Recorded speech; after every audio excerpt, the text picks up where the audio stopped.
and welcome back to Passionate People and Preposterous Peeves. I am your host, Ike, and before I get any louder, I'd like to just take a moment and say thanks for being here and giving this pod a listen. It means a lot to me that you chose to use your precious time and give me and my guest your ears. Now, after all, back to fucking it up. Now, if after all this awesomeness, you still have the wherewithal, it'd be really cool if you shared this with someone who you think would like it, or just subscribe yourself if you already haven't. That'd mean a lot. If you want to tell me what parts of the show you were passionate about, peeved you off, or just say hi, you can always reach me via Twitter at LikeIkes and on email passionandpeevespodcast@gmail.com. Sorry for the lull, and so happy to be back. It has been way too long, as you can tell by my tripping over the intro. It has been like a month. It's crazy. I left you guys, I believe, I was about to head to the Pro Tour, and I went there. And it went terrible. I started off the Pro Tour 0 wins and 5 losses. But as I am saying it to you now, I was then in great spirits. It made me sad. I didn't want to do that poorly, but also I was playing pretty darn well. Could have, learned lessons along the way, wrote them down to repeat them in the future, and kind of like a mindset way of things that I could improve upon. But overall, I was fine with it. Not in a like, well, all right, let's just get this over with, rip the band-aid off, this is a horrible experience. But I was happy for the most part with the way I played, things I could have done differently, things I looked at in a big sense. But by and large, I was not disappointed at my input. Obviously bummed at the output, but I kind of leaned into it a little bit. I hope it didn't affect my play, but if it did, I didn't notice it. The next day there was a PTQ. All right, let's get back on the train and start off with the old 0-2 drop. So the weekend going 0-7, not looking great for your old homeboy, but still bright spirits. I was happy. I said to friends and my brother that was there to root me on, you know what? There's one more event on Sunday. I kind of am not going to be bummed if I go 0-2, because then I'm going to have the perfect worst record, and I can never do worse than that. That's kind of awesome. Kind of here for it. I came up short. I just, I 6-0'd on Sunday. I fucked up. I had the opportunity to do the perfect 0-9, but instead, I ruined it. I won. What the fuck? All kidding aside, I punched my ticket to Amsterdam, and I couldn't be happier. It was really cool. It felt a little karmic and cathartic to be almost seemingly, to look at it from a storybook setting, to be rewarded by my attitude, my perseverance, and not letting myself get down, taking the reins, making my own decisions, despite some people going, I don't know, and me doing things my way and having it work out. So this summer I will be going to Amsterdam. Sadly, it means I don't get to spend time with my family at Ostrom. For any of you listening who also go, I will miss you there as well. But I'm going to go to Amsterdam.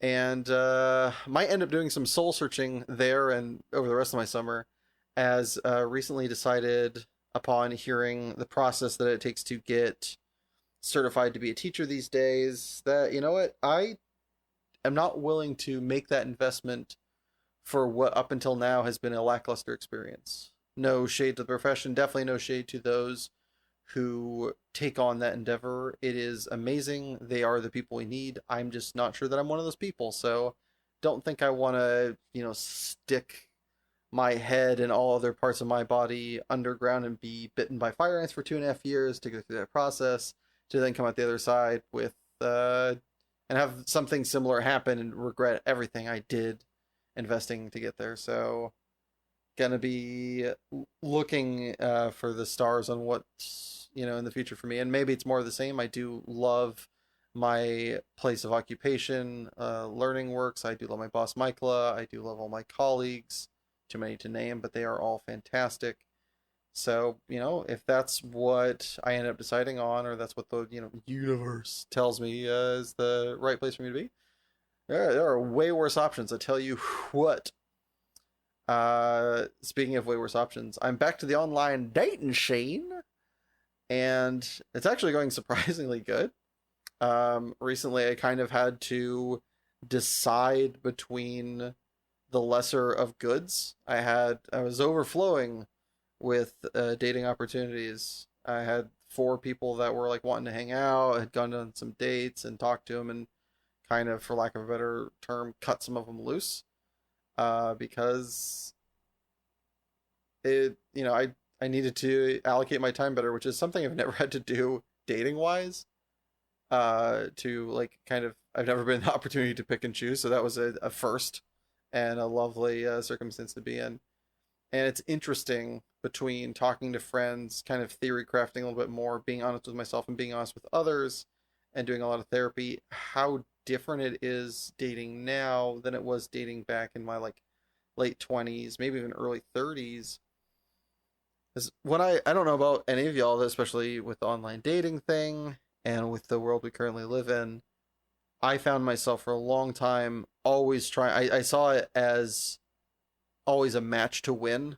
Anytime I, clicked with somebody even a little, I always bent over backwards, try to situate myself in a way to keep going on more dates and figure it out, make it work, as opposed to realizing, looking at it more as like a kind of a puzzle situation and seeing if my piece fit with theirs, and if it didn't, instead of trying to break my piece or, rearrange someone else's pieces so that maybe if you look at it from this angle it fits, just picking up my piece and going, you know what, best of luck, but I don't think these puzzle pieces match up, and walking to the next, metaphorical table, which is kind of what I've been doing recently, or at least the mindset I've been coming in with. And uh really proud of myself. It's weird, and also weird saying that. It's something that I'm still getting used to, although I definitely feel that way. I am proud of the decisions I'm making and how far I've come on my mental health journey and my life journey. So, woohoo! Anyway, things I am proud about is our guest today, and being back and talking to y'all and having a guest for y'all. Today is a great friend of mine, and up until recently, when he sadly had a bad Pro Tour, teammate Chris Ferber. Chris is a lovely individual with a hilarious sense of humor and an all-around great dude.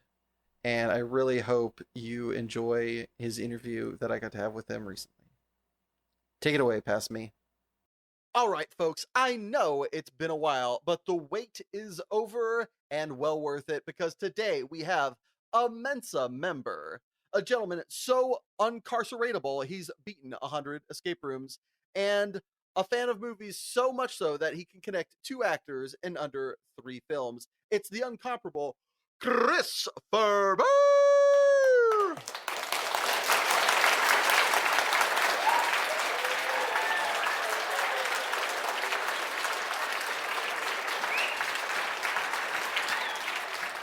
Yeah, thanks for having me. I was happy to be here.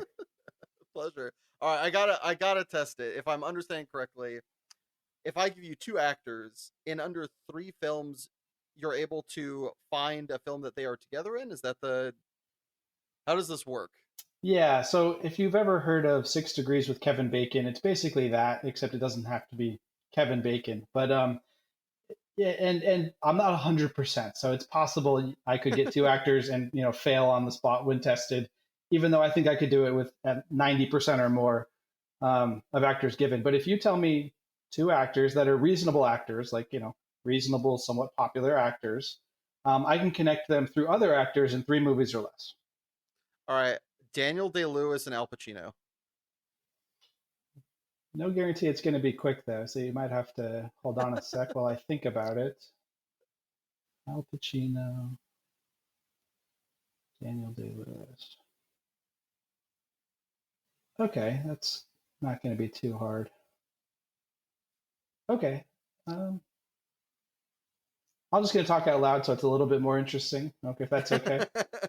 Go for it. So Daniel Day-Lewis, my first movie is going to be Daniel Day-Lewis. He's in Gangs of New York with a lot of notable people. So I'm thinking Leonardo DiCaprio, Liam Neeson, Brendan Gleeson. Trying to think where to go from there. My gut says Leonardo DiCaprio because I'm pretty sure I could connect Leonardo DiCaprio and Al Pacino in 2 movies. So we're going to go Leonardo DiCaprio. You can connect them in one if you want to. Leonardo DiCaprio and Al Pacino. Yep. Mhm. All right, I'm just gonna go through because I know because you'll tell me which movie it is after. All right, See the so pathway. Yeah. yeah, so here we go. Daniel Day-Lewis was in Gangs of New York with Leonardo DiCaprio. Leonardo DiCaprio was in Wolf of Wall Street with Matthew McConaughey. Matthew McConaughey was in Two for the Money with Al Pacino. Very impressive. What's the If you movie wanted to that? save some time, Yeah, it was Once Upon a Time in Hollywood. Leonardo DiCaprio is directly in it with Al Pacino for no, I like don't. I don't remember a Al Pacino in scene. that movie. He's like the weird agent guy that sets him up with the Western. Like they meet at a bar, and that's like basically the only scene that they have together. I think Al Pacino's in it for all of two scenes the whole entire movie, which is pretty rare for Al Pacino. Or maybe not now, but definitely back in the day where he was just always top billing. Yeah. Anyway, to get to things that matter, my friend, what is your passion that you've brought with you today? So my career, I'm a pediatric endocrinologist, and what that means is I take care of kids that have some kind of hormonal disorder, problem, concern, and a big chunk of that is diabetes, type one and type two, but mostly type one diabetes because that's more common in kids. Um, What and is the difference for those that don't know between type 1 and type 2 diabetes? I'll try not to get too technical. So type 1 diabetes is an autoimmune problem where your body basically creates immune cells that attack your pancreas where insulin is made, and you can't make enough insulin. And insulin's an important protein. What it does is it helps you use the sugar that you get from the foods you eat. So things like breads and fruits, they break down into sugar. Your body needs insulin to use that sugar. So type 1 is a problem making insulin because your body destroys your pancreas. Type 2 is insulin resistance. And what that means is you still make insulin, it just doesn't work very well. Usually it's because of poor lifestyle, sedentary, not exercising a lot, poor diet, being overweight. And so even though you can make insulin, the insulin just doesn't work very well. And you run into the same problem where your body can't use the sugar. Okay, so insulin, as poorly as my brain works and understands it, is basically a substance that makes like allows you to change sugar into something viable for your system. It allows you to absorb the sugar. So the sugar is floating around in your blood. Insulin's what is like a key that helps your body, your cells, Unlock take it. it in. Okay. Exactly. So what happens when the sugar sits around and doesn't have the key to be utilized? Well, the sugar in your blood's going to build up. So you're going to get high blood glucose levels. And that can cause problems in the short term, but also problems in the long term. So common symptoms of high blood sugar kind of acutely is you get really thirsty, you get really dehydrated because you pee out all the sugar. Your body can't use it, it ends up in your urine, and then you're peeing a lot. You have to replenish that by drinking water. You lose weight if it's going off for a high amount of time because your body's not actually using what it's eating. And it can get to a point where if your blood sugar gets very high and your body has to compensate so much that there's something called diabetic ketoacidosis, that it's a very serious life-threatening medical problem that unfortunately that's how a lot of type 1 diabetes patients are diagnosed, is it progresses that far because they just don't realize that they have this disease going on. Wow. So you've got a very homegrown almost reason to kind of get into this particular field, as I understand. Is that so? Yeah. What made you want to get into it? So I have type 1 diabetes myself. I was actually diagnosed as a young adult. I was 22 years old. So that's a little abnormal. Most cases are in childhood. And it's kind of interesting because I was diagnosed in between graduating college and starting med school. So this is before I had applied to med school before I knew I even had diabetes. But I was a diabetic all through med school and then have been ever since. Unfortunately, type 1 diabetes still has no cure. Um, and so when I started going through my rotations in med school, I kind of knew pediatrics was appealing to me. And so just because of the patient population, kids are awesome, kids are resilient, kids are hilarious. I think I just get a lot more satisfaction from working with that patient population compared to adults or whatever else. And so after I had figured out, okay, I want to do pediatrics, I was thinking, okay, what do I want to do within pediatrics? And endocrinology, which is again diabetes, was a real big something that really appealed to me because of the patient interactions I had. Because when I took care of kids that had diabetes, I could relate to them, explain things to them, talk about my personal struggles and triumphs, and kind of help them through that. And that was something else that was very rewarding and fulfilling to me, and that's what I ultimately decided to do. So that the viewer understands, what is it that, because you're looking good, you're living well. What is it that, even when treated, because you're talking about a cure for type 1 diabetes, when, even after it's kind of, for lack of a better term, kind of dealt with, in that they are receiving the treatment that they need, going about and kind of following the like guidelines laid out to, not have flare-ups, what is the fallout? What is the, kind of burden that people with diabetes, type 1 diabetes, have to deal with, even after, seeing a doctor and following the necessary steps? Yeah, so type 1 diabetes, because of what it is, because your body doesn't make the insulin, at this point, it's still a basically lifelong insulin requirement. So you have to take insulin because your body's just not making enough. Like you just have to. And the problem is it's really burdensome. So there's no insulin you can take in a pill that really works very well. It's always shots. And you have to check your blood sugar very often. So, someone normal blood sugar changes minute to minute. So you have to kind of be on top of it all the time. And what this means for type 1 diabetes patients is every time they're going to eat something that has carbohydrates that break down into sugar, they need to think about, okay, I need to take insulin because that's how my body's going to be able to use that sugar. And so it requires a lot of blood sugar checks, 4 to 6 a day, a lot of shots, at least 4 to 6 a day. And so even if you have a plan from your doctor, hey, this is what you should be doing all the time, it's pretty burdensome. It's pretty hard to have perfect control, just because of how much you have to do. And with pediatrics and teenagers and adolescents, it's hard when you don't really prioritize it. And sometimes diabetes is not the priority for that patient population because they're worried about school and friends and all these social factors, right? That's really important to adolescents and teenagers. Another thing that I'm kind of curious on, because you're talking about, like, eating bread, you got to take a shot, you got to be constantly, like, looking at, your glucose levels, or not your glucose levels, your insulin levels. Are there any foods that you are not able to eat, kind of need to eat more regularly? Is there any kind of dietary restrictions or inhibitors involved? Somewhat. There's definitely some, you know, conscientiousness you have to have with diet. So the foods that break down to blood sugar, anything with carbohydrates, and the classic ones are breads, anything that's made from breads, and then fruits which have sugar, or anything that's sweet, of course, anything that just has sugar. And so limiting those, or at least having not going overboard, right? Having a kind of balanced approach to those is really important.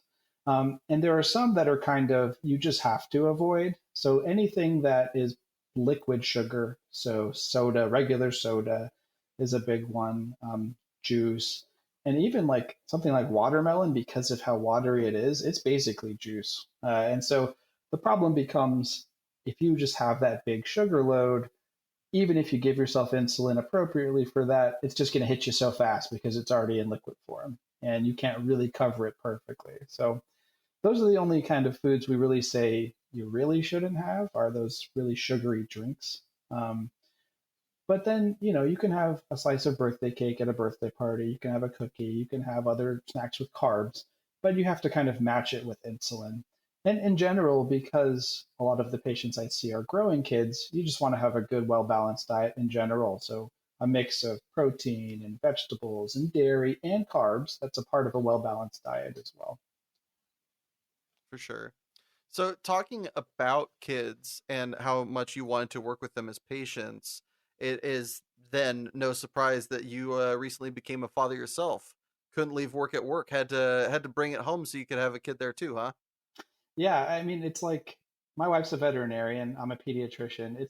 All of her veterinarian friends, coworkers, they all have pets. It's just like, how could you really want to be a veterinarian and not have pets? So I think similarly, almost every pediatrician I know has kids or wants kids. It's just like, why would you choose to do this as a career if you weren't interested in that, right? And there's going to be some exceptions, but like 90% or more. Well, so now you get the honor of delivering what you used to have to, I'm sure, suffer growing up in dad jokes. Do you perhaps have a favorite already, even though it's, it hasn't been quite a year yet? She, I'm sure, doesn't understand it, but have you been practicing? Is there any ones that are your first round draft picks for when she can finally understand and groan? I have a lot of dad jokes I really like. So I'm gonna ask you one if that's okay. Please do. Okay, so how do you think the unthinkable I don't know.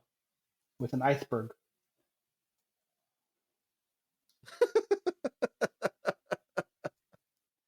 That one's good because it takes a second Terrific. to land. Yeah, and I have friends who I've told that, and they're still like, I don't get it. That's a good one. That's a good one. And then another one I really like is, what's the difference between a good joke and a bad joke timing?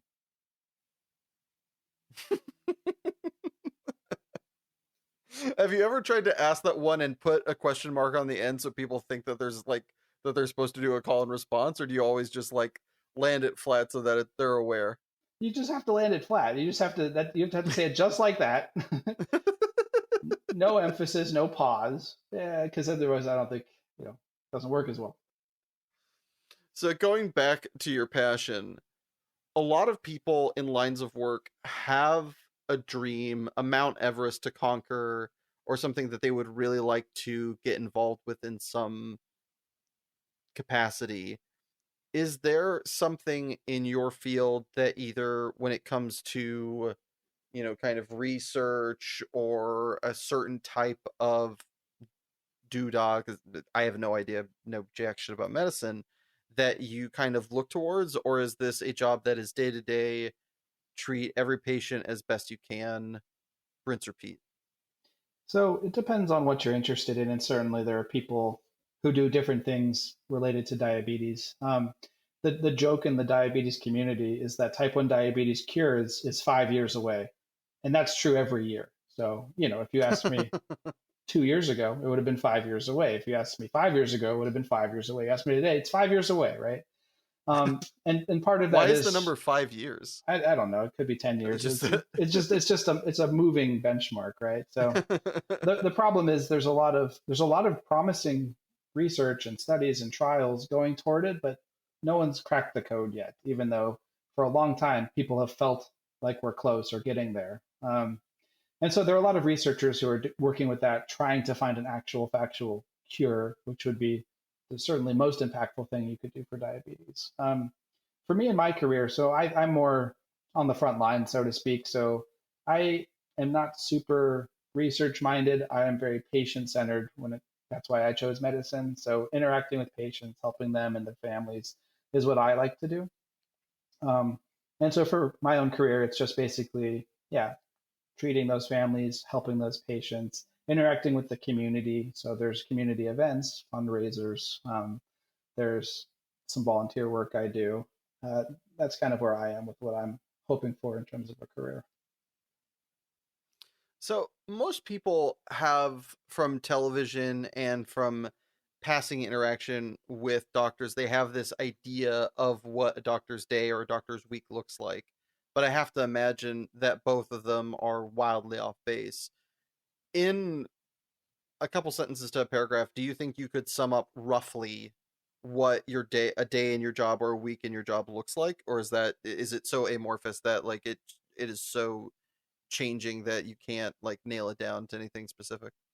I could describe mine. It's certainly not going to describe all doctors. It's going to vary a lot between specialties, but also what you want to do within a specialty.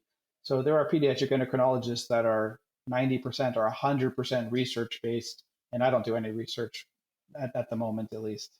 So my kind of day to day, week to week, it depends if I'm on call or not. If I'm on call, what that means is I'm seeing the patients that are admitted to the hospital that have a pediatric endocrinology problem. So the teams need a pediatric endocrinologist to help provide some recommendations or guide management. So I would be seeing the hospitalized patients and making recommendations for them and monitoring them the whole week I'm on call. And basically, still going in, seeing them, spending time in the hospital, seeing the patients, doing documentation, talking with the teams and such. If I'm not on call, then I'm seeing patients in the clinic. So these are basically appointments that families have because of a pediatric endocrinology problem or concern, and they get scheduled times to see me. And we have our visit, and they just come in for a visit, do an exam, do a checkup, get some history, make some recommendations, make a plan, then they go home. Um, and so that's most of what my day would be like if I'm not on call. And then that's not all the time every day. In between, there are things like opportunities to do research or quality improvement or teaching for trainees, other like med students or residents, and conferences, ways to learn and continue kind of honing and practicing.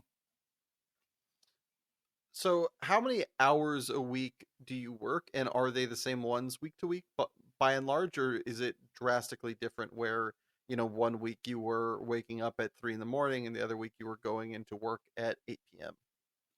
Uh, it's variable. In general, it's close to about 40-hour work weeks. That doesn't mean I'm in clinic seeing patients for 40 hours, but all of the work I do, combined with like documentation and planning for whatever the endeavors I have going on or conferences, adds up to maybe 40 hours.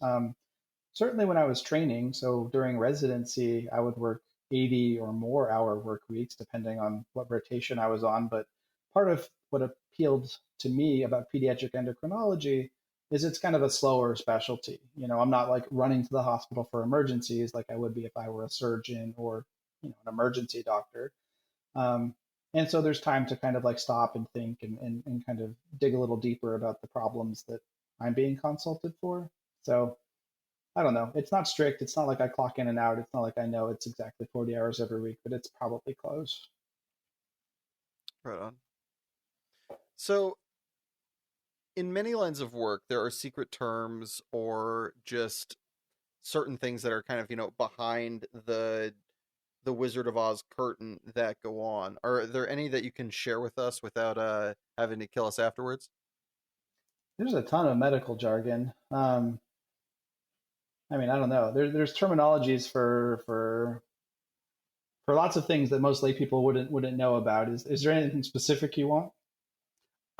One that you find either funny or is a lot more peculiar than people would imagine. Maybe a word that they've heard that like they would be shocked to know what it actually means, or like there are times where if you're walking around, for instance,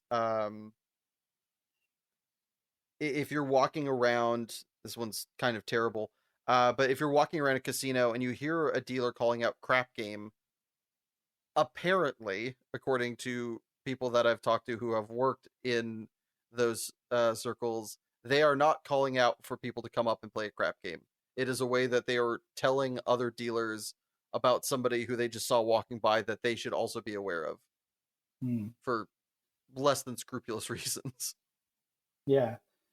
Um, a couple. So in terms of that, so if you ever hear the term 5150, which yeah, maybe you have, maybe you haven't, but maybe now you hear it, and you kind of know what it means. What that means is that's an involuntary hospital hold. So usually that's reserved for people who are a danger to themselves or a danger to others or have what's termed grave disability. And so that's basically like if someone's belligerent or you know uh, someone who has maybe mental health problems and is acutely dangerous comes into the ED, they're put on what's called a 5150. So that's the slang for a very brief, it's 48 hours only, hold against their will while they're undergoing evaluation and workup and figuring out, okay, how can we help this patient?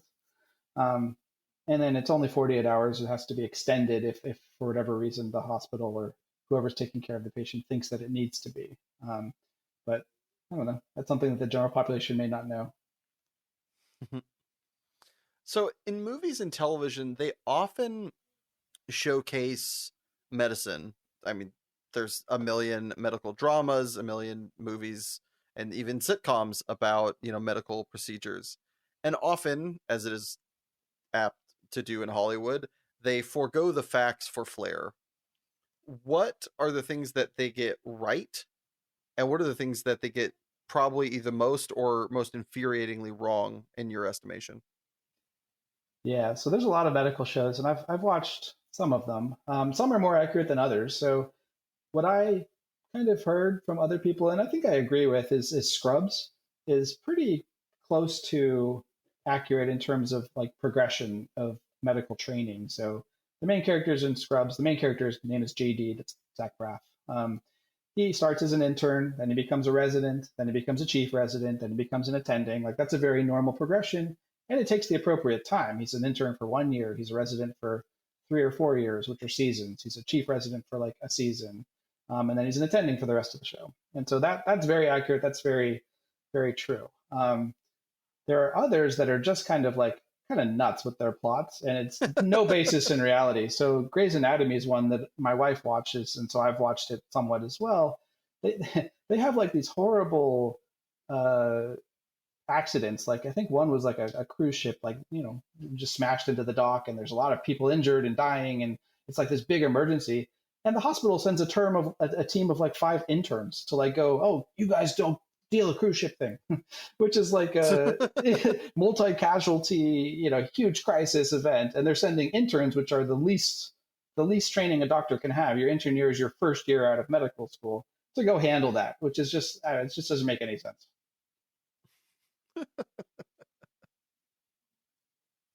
So, speaking along the lines of silly notions, growing up, did you have any times where you, like the writers of Grey's Anatomy, just thought of something and acted upon it, and then later found out, wow, I had no idea what I was thinking of doing? Hmm. Yeah, I mean, I could definitely think of a story from when I was a little kid where I just had a gross misunderstanding of of what was going on. So when I must have been like 4 or 5 years old. My one of my mom's good friends was getting married, and I was asked to be the ring bearer. And so I was getting ready for the big days with my dad, putting on my little like tux, my little suit, and I asked my dad. I say, "Hey, where's my costume?" And my dad's like confused. He's like, what do you mean? You're wearing it. Like I'm wearing my suit already. And I'm like, oh, I thought I was supposed to be a bear. And I was just really, I guess every time I heard ring bearer, I just envisioned a bear costume that I would be wearing for some reason. Were you like let down or just confused? Were you just like really hoping to? Do you remember what, like, if you ever talked to your dad, were you like crestfallen or were you just perplexed? I don't know. I mean, I don't remember this. This is the story that I've been told, like passed down Oh, to me. So I don't remember well, my it's own cute as reaction. hell. I don't remember saying this, but apparently I did. Uh, well, like in that story where your dad had to dispel a lovely truth, are there any times where you find yourself just informing people, maybe not children of such age, but people of a fact that they just have grossly incorrect?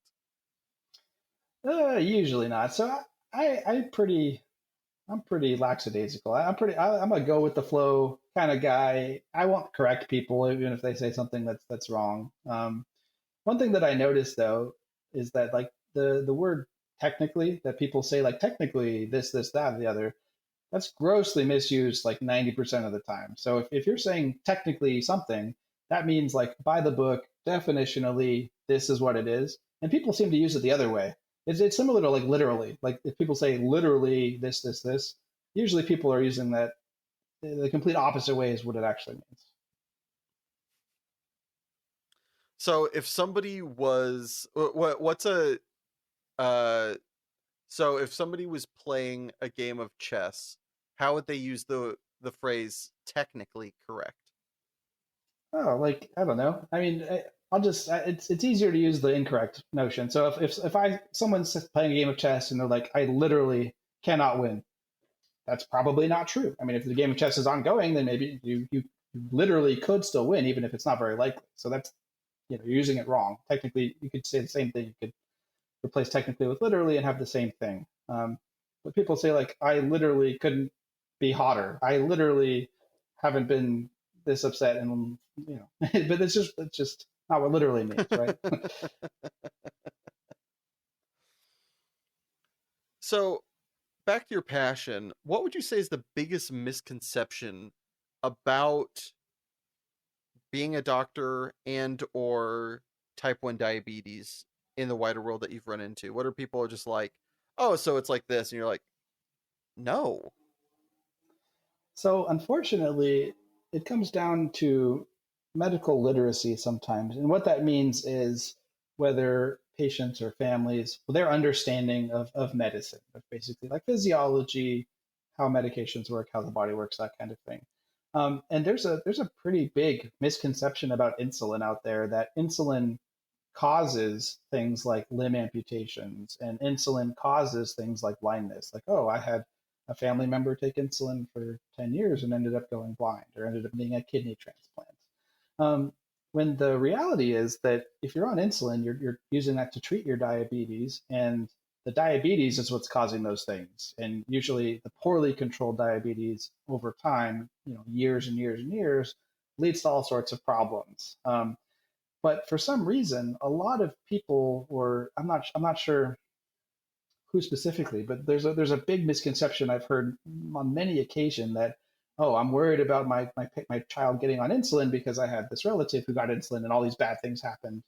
When you have to kind of take a step back and explain, well, it's not the insulin that caused those bad things; it's the thing the insulin was treating. It's the underlying diabetes. Yeah.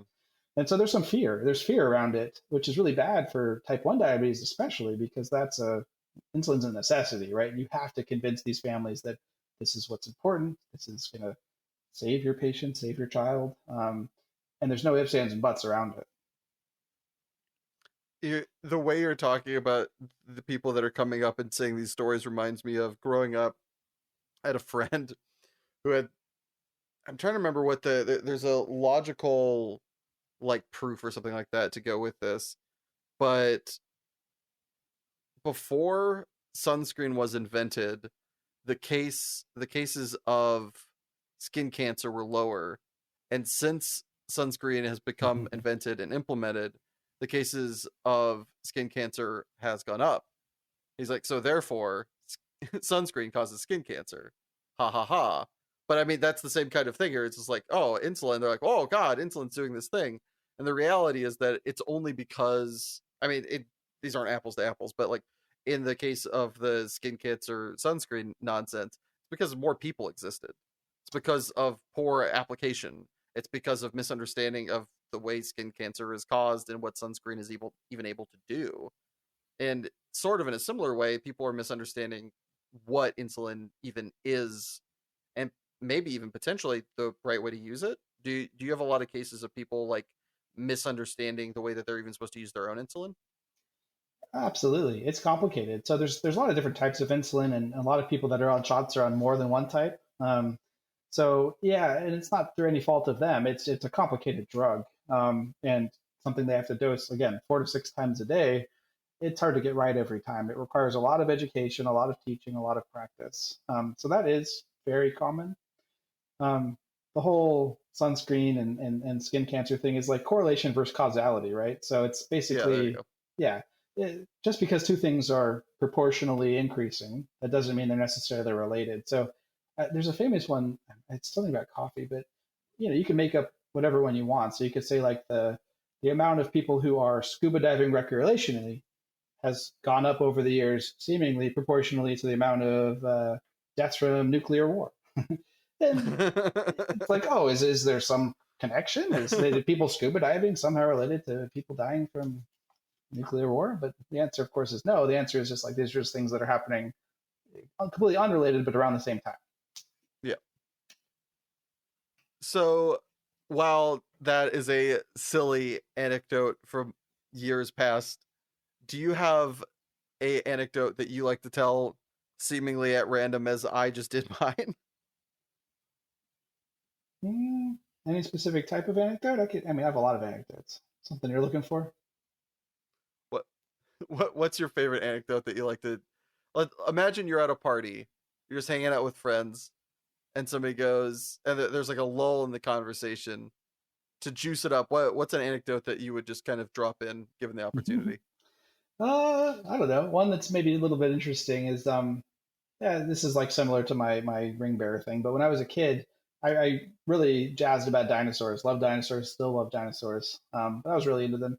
I asked my mom one day. I'm like, Mom, and then I'm being very earnest, like very much like from a place of curiosity. I'm like, Mom, do T-Rexes go to heaven? And she had to like think about it. She's like, well, yeah, I think they would, right? And in my mind, I'm like, but they kill and eat and just like all the other like I don't know. It's just something that like it didn't make sense to me. I'm like, oh, these dinosaurs are killing all the other dinosaurs. Why would they be in heaven? So I don't know. To start conversation, maybe that's something I would just drop. I love that. Like, you come with the idea of they shouldn't come to heaven, but the way it's postulated and given your age, your mom's trying to be nice and be like, yeah, it's like, somebody comes up, oh, do dogs go to heaven? And you're like, of course they do, Billy. Like, you want to soften the blow of reality, but you're coming at it like, they definitely fucking shouldn't. Like, these damn T-Rexes out here, like, Littlefoot's mom and shit. Like, what the hell? Like, Yeah, bury them. it's not going to be heaven for the other dinosaurs if they're up there too.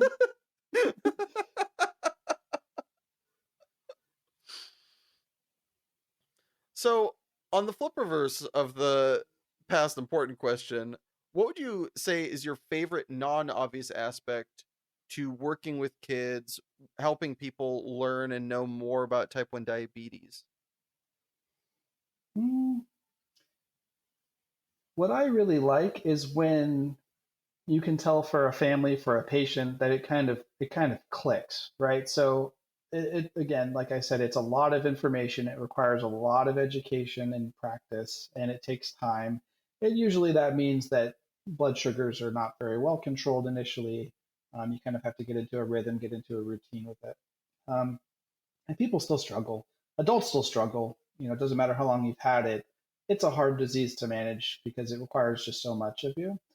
But there are the success stories, and that's really, really awesome, where you have the family for the patients, and it just kind of like it clicks, and they're on the same page, and they're on board, and they know why it's important, and they're enthusiastic about doing well and controlling it. Um, and that's just a really meaningful type of patient to interact with because you feel like you're really making a difference for them. Whereas it can be harder for the ones that takes more time. I mean, eventually you always have to try to do the best you can for every single patient, but not everyone has the same outcomes. There are definitely the success stories and the ones where you like look back and be like, oh, is there anything else I could have done? I really want to help them, but Hmm. they're just struggling. So you're talking about how it clicks, and it almost sounds like you have to, for a lot of people, overhaul the way they, especially the patient, approaches life, right? Like you have to almost like restructure the way you're interacting with eating and just being. Yeah. For you, when you found out at the ripe age of 22, after you'd gotten so much of your like daily kind of activities in place, a lot of your schedule had kind of already been like set in stone of like, I wake up here, I go here, I do this, I do that. What was the biggest struggle for you overcoming that yourself? Um, I would say a lot of it had to do with maturity. So even 22 years old, you're like, oh, that's an adult, but not really.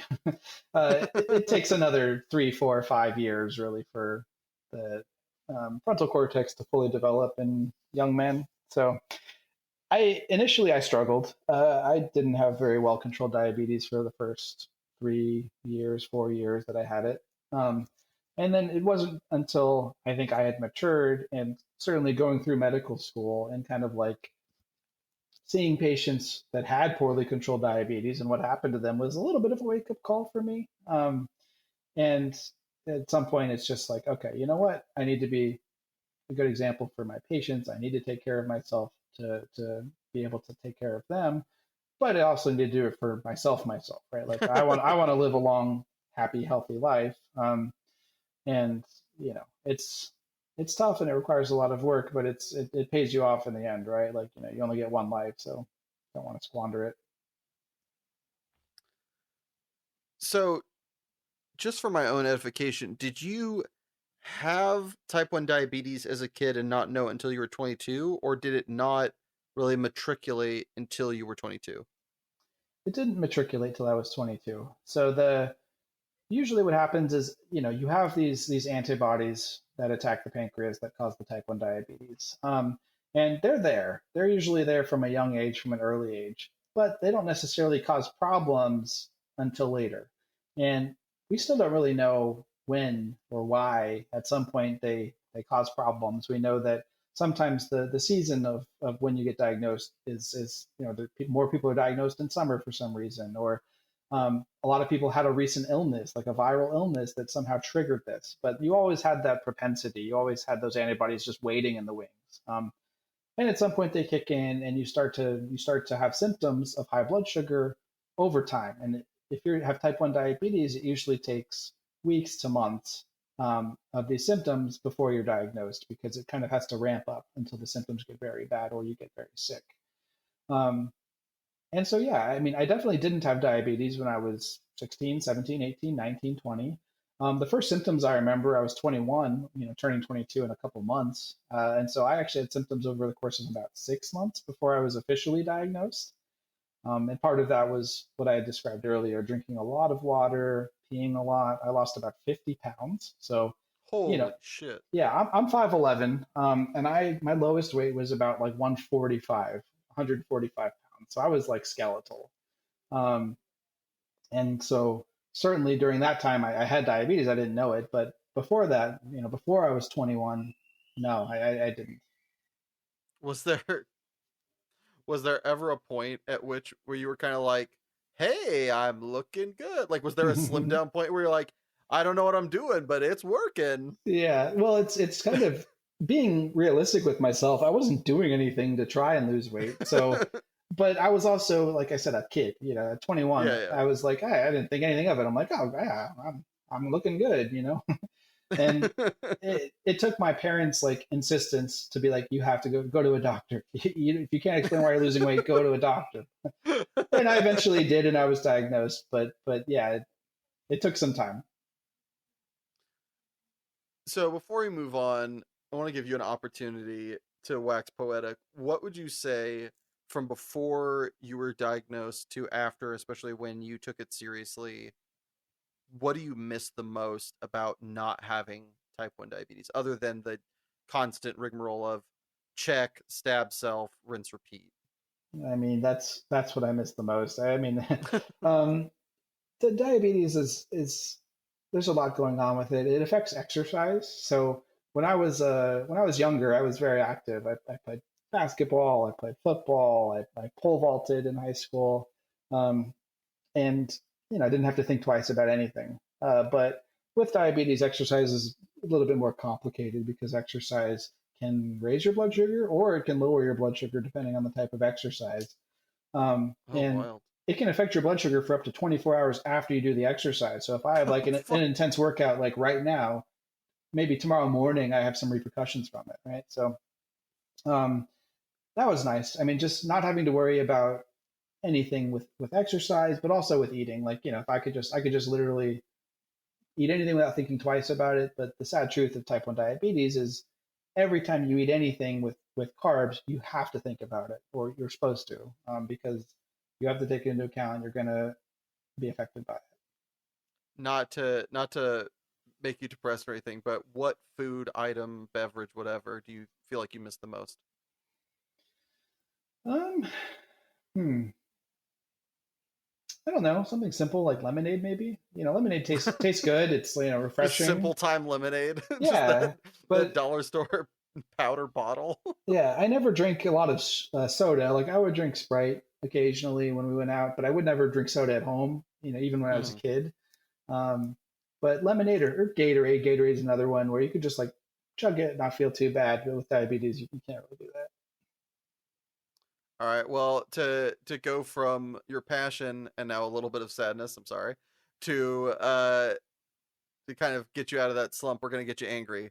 My friend, what is your preposterous peeve? Yeah. So one that kind of relates to work. So we have a policy at our clinic where, first of all, we say, okay, you have your appointment at 8 o'clock in the morning. arrive 15 minutes early. And that's going to allow time to check in, to get you weighed, to get your vital signs, to ready to see the doctor, which is me. But we're nice. So we have a 15-minute grace period. So if your appointment's at 8 a.m., we tell you to arrive at 7:45, right? But we let you arrive up to 8:15 and we'll still see you. We'll still go through the whole thing, check you in, weigh you, vital sign you, the doctor will see you. Past that, we say, okay, you have to reschedule. There's other patients. Because you showed up late, it's going to impact the doctor's ability, my ability to see other people. And so it's very frustrating and very annoying when we have patients show up like at 8:20 for an 8 o'clock appointment and be very upset that they can't be seen and be very frustrated that they have to reschedule. Like, oh, I'm just 5 minutes late, because we would have seen them at 8:15. But the truth is, no, you were 20 minutes late and you were told to arrive 15 minutes early. So like in reality, you're showing up 35 minutes after you were asked to. So I don't know. That's really frustrating because you always I feel bad saying you have to reschedule, especially if it's a patient that I was hoping to see for one reason or another. But yeah, I mean, you have to have a policy. I also have to imagine this is really painful and annoying because the person that's showing up late isn't, especially given your field, it's not often your patient, it's their parent. Right? Like they're showing up and they're like 35 minutes late. The kid is suffering because the parent was late, lazy, didn't plan correctly. Yeah, almost always they're with a parent. So in pediatrics, we see up to age 21. So we will occasionally see the 18, 19, 20-year-old that drove themselves, presents to the visit alone. But yeah, 95% of the time they're with a parent who drove them there. So if they're showing up late, it's not the kid's fault, it's the parents planning. And it's not to say that sometimes it's not justified, right? Like maybe there's really bad weather or like a really bad accident compared to normal, but it still is the responsibility of the parent to make sure that you have enough time to have a grace period because the medical visits are important, right? You have to prioritize them. Without name dropping or anything like that, what's the latest someone has shown up? What's the worst excuse they've had, and what's the biggest fit you've seen? If you have any sweet stories that meet those criteria? No, so I don't have to deal with them face to face. So I have so they would have to deal with the front office people they're the ones who'll turn them away. So I don't have to deliver that news, so I don't get to see the reactions. But we get patients showing up 45 minutes late for their appointment and still hoping to be seen. We're like, we can't do that. I'm sorry, And sometimes they're lucky. Sometimes we have an opening. Like let's say, I don't have a patient for 10:30 that morning. We could be like, okay, if you're willing to wait around, we could see you in this 10:30 slot. And sometimes they take it, sometimes they don't because they can't. So we do try to accommodate. I don't know the reactions, but people do show up 45 minutes late sometimes, still hoping to be seen. All right. Well, lastly, before we throw it to a commercial break and or have another technical difficulty, if you could have listeners of this podcast hear one song of your choosing, which would it be? Yeah, so something that's maybe a little bit less conventional is anything by Bo Burnham. So Bo Burnham is a comedic singer-songwriter. He started when he was a kid on YouTube, so you can go back even on YouTube still and see when he was like 14, just recording songs, like writing songs, writing lyrics. And what I really like about him is his songs are they're almost always funny, and they are very clever. So they have a lot of like puns and wordplay, a lot of interesting things. So something that's if you like the kind of humor you have to think a little bit about, you probably appreciate that. That being said, he has a few songs that aren't so as like funny. They're a little bit more like of a commentary, like a social commentary. And so the one that I would kind of recommend in terms of that is a song called "Art Is Dead," which is a really good kind of powerful song that I really like. But if it was something kind of more conventional, funny that you're interested in, he has a bunch. So "I'm Bo-Yo" is pretty good. "Words, Words, Words." Yeah, I would recommend those probably. All right. Well, with that, we're going to throw it to our sponsors. So Chris can have a minute to put on this here rubber suit before we get all up in the lightning round. But if advertisements aren't your thing, why not have a listen to "Art Is Dead" by Bo Burnham? Or if you really wanted to hear a song from a previous episode, check out the playlist on Spotify. Passionate People and Preposterous Peeve Podcast, Song Rex. It's a long title, I know. Don't worry, there's a link in the description. Either way, see you in a bit. Do you need 100 pounds of butter? Come on down to Company Street Company.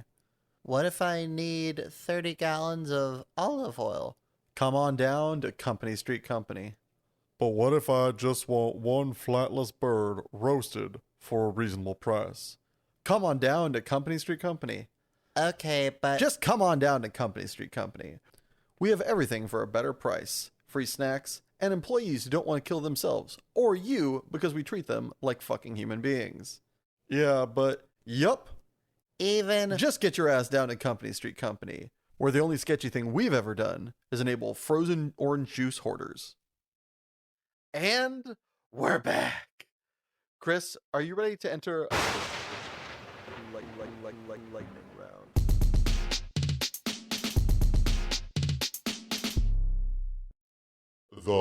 Let's do it. All right, buckle your seatbelts and keep your arms inside the ride at all times. Would you rather have tentacle arms or kangaroo legs? Kangaroo legs for sure. I could jump like crazy. It sounds much better. Split the prize or play for it all? Split the prize. I'm pretty risk averse. You're having the best day of your life. What happens next? Another amazing thing or something terrible? During the best day of my life, another amazing thing. Like non-stop amazing things, right? Is the chocolate chip cookie the best cookie? Yes, I think so. Are you out of touch, or is it the children who are wrong? It's probably a little column A, little column B. Did you ever cheat on a test in school? I never cheated. I have helped people cheat, but I don't know. I was always pretty good at school, so I never cheated myself. Would you rather meet an alien or a ghost? Probably an alien. I don't know. Maybe a ghost because it couldn't hurt me. An alien could probably hurt me. I don't know. I'm gonna say alien. Is professional wrestling alien? Alien. All right. Is professional wrestling cool or lame? I think it's lame. I'm not a big fan of violence in general, so I don't know. The sports were just like martial arts or boxing or wrestling is not that intriguing to me. Would you rather eat nothing but insects for a year or go without electricity for a year? Probably eat nothing but insects. Which is realer, mermaids or Bigfoot? They're both equally not real. Album, shuffle, or playlist? Shuffle. My wife hates it because I listen to like musicals on shuffle, and she's like, "This is the worst." Make the food or do the dishes? Do the dishes. I'm not as good at cooking, so. Are you being the person Mr. Rogers knew you could be? Oh, I don't know. I've got self-doubt. I feel like I could be better. Is peeing in the shower normal human behavior or just for those filthy mer people? It's definitely normal human behavior. Do you create your own thoughts or do you just listen to them? I like to think I create them. Are hot dogs tacos? No, I don't think so. All right, well, while we are on the food theme, could you eat 37 of your favorite food for $5,000 in a 1-hour time limit? No, I wouldn't. $1,000 is nothing, so I would not torture myself for that. Well, either way, congratulations, you've survived the lightning round. Woo! Now, before we move on, I, like many listeners, would like to now know, what is your favorite food that you couldn't eat 37 of in a 1-hour time limit for $5,000? My favorite food is either pizza or ice cream. If like ice cream counts, if it's not just a dessert, I like ice cream quite a bit, even though I know I have diabetes. But I take my insulin. But yeah, I mean, there's no way I could eat 37 scoops of ice cream or 37 slices of pizza in an hour. No. Wise choice. Yeah. Well, as we close this thing out, my friend, I grant thee a lightning round question of your own to be echoed until we get bored of it. What you got for us? For $1 million, would you have it so 0.1%, 1 in 1,000 cars existing in the world become completely invisible to you? No. It's a hard no, but it's a hard no for me to say, but it's a no all the same. Just the idea of something being invisible that could just kill me is just horrifying. $1 billion, then I can just have a bodyguard walking around, but $1 million's a little too skint. What about you? A little bit, right? I think I agree. I mean, $1 million, basically you'd have to pay someone to make sure you don't get into trouble by a car, right? Or be Amish. But then Or be also Amish. $1 million ceases to matter there pretty quickly as well. Yeah, Or you at could least just as go I like understand the get in a pretty good sized yacht, just live on a boat, maybe. I don't know, but still, like doing other day to day things would still be such a pain, like parked cars, not only cars that are driving, but just like parked cars or. I mean, I guess anytime you're out, you would just pretend to be a blind person and you would just have a stick and just walk around and just have that in front of you. Like, hope the Yeah, timing isn't bad. I don't know. It or doesn't sound tenable. you just have to have a chaperone, right? You just have to Yeah. have someone with you at all times who will make sure. Yeah, also- if there's a car that's coming, that you Yeah, can't you see it. They couldn't can help you. drive. No, Like, of course not. 0.1% of the time you just die. It's like making a left turn. No, yeah, I mean, if you think about like your commute to work, do you think you pass 1,000 cars? Probably, right? I mean, Oh, it yeah. matters how long your commute is, but you see cars all the time. So Yeah. 0.1%, 1 in 1,000, it's not a big number, but there's so many cars. All right. Well, as we come to a close here, is there anyone that you'd like to shout out, places people can find you, content? I don't have a lot of content, so nothing, no plug for me or myself, I guess. But for anyone who's interested in type 1 diabetes, the research, the fundraising, the kind of like support for the cure, JDRF is a pretty good organization that stands for Juvenile Diabetes Research Foundation. And if you just go jdrf.com or you just Google JDRF, I'm sure it's the first thing that comes up. It's a great cause. If you're looking for a good cause to donate to, learn more about, that's what I would recommend in relation to type 1 diabetes. Thanks, Chris, for coming on. Yeah, thanks so much. Well, thank you very much, Chris, for being my guest today, and a special thanks to my editor, Richard Ashford, and my composer, Joshua Gibbons. And thank you, you, listening at home, or you found time to appreciate this. Time is the most precious commodity we have, and I appreciate you spending yours with us. And if you enjoyed this podcast, please subscribe, like, or just share with a friend. Every little bit helps. Or if you already have and are out of episodes to listen to, don't worry. We put out a new episode every Monday at midnight on Soundcloud, YouTube, Spotify, and iTunes at Passionate People and Preposterous Peeves Podcast. As best we can. And a very special thanks are due to our patrons, Sibella Yellow. And if you'd like to join said illustrious ranks and have your name read aloud, just head over to patreon.com/Passionate People and Preposterous Peeves Podcast. Also, folks, please do send us emails if you have any questions you want to be answered by myself and my editor, Richard Ashford. Coming up, we are, nearing the kind of end of this program. So you can always find me on twitter.com/likeikes or send a message on email at passionandpeevespodcast@gmail.com. And I would love to read and hear your thoughts and any questions y'all have for behind the scenes, in front of the scenes, whichever it was. We'd be lovely to answer them on our last episode. Okay, folks, and remember, if days are numbered and songs are sung, at the end of the day, I think we've all won. So please stick around, because great things have only just begun.